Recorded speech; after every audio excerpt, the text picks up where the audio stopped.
Le petit chaperon rouge. Il était une fois une fillette nommée Lila. Sa grand-mère, qui l'aimait beaucoup, lui offrait un chaperon rouge. Elle le portait tellement que tout le monde commençait à l'appeler Petit Chaperon Rouge. Un jour, sa mère lui demanda d'apporter de la nourriture à sa grand-mère, qui habitait près de la forêt, et de ne pas parler aux étrangers. Sur le chemin, Lila rencontrait un grand loup qui voulait la dévorer.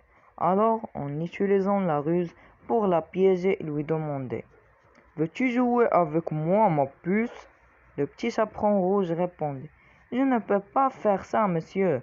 Je suis pressé. Je porte de la nourriture à ma grand-mère et je veux qu'elle n'en mange avant qu'elle ne refroidisse. Le loup rusé lui demandait: et où habite ta grand-mère? Ainsi l'innocente fillette lui indiquait le chemin de la maison, puis elle partait. Le loup se précipitait en prenant un raccourci vers la maison de la grand-mère pour la dévorer. Mais cette dernière se cachait rapidement dans une pièce qui la protégeait du loup. Le loup se déguisait en portant les vêtements de la grand-mère et dormait dans son lit dans le but de piéger la petite chaperon rouge.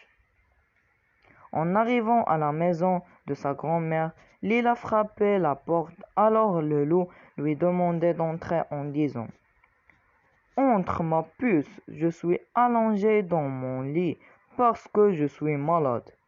La petite fillette se dépêchait d'entrer pour s'assurer de l'état de sa grand-mère.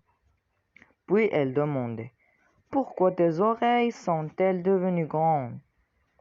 Le loup répondait: afin que je puisse bien t'entendre. Lila demandait: pourquoi tes yeux sont-ils devenus grands? Le loup répondait: pour que je puisse bien te voir. Lila demandait: pourquoi ton nez est-il devenu grand? Le loup répondait: pour que je puisse bien sentir ton parfum. Lila demandait: pourquoi ta bouche est-elle devenue grande? Ainsi le loup se jeta sur elle pour la dévorer en disant: afin que je puisse te manger, ma douce. Lila criait en demandant de l'aide: au secours, aidez-moi, il y a un loup qui veut me dévorer. Heureusement, il y avait un chasseur qui passait près de la maison. Il venait rapidement pour lui porter secours, et il frappait le méchant loup avec un bâton jusqu'il fuit. Et comme ça, le petit chaperon rouge et sa grand-mère s'échappaient du méchant loup. Désormais, l'innocente fillette apprenait à ne plus parler aux inconnus.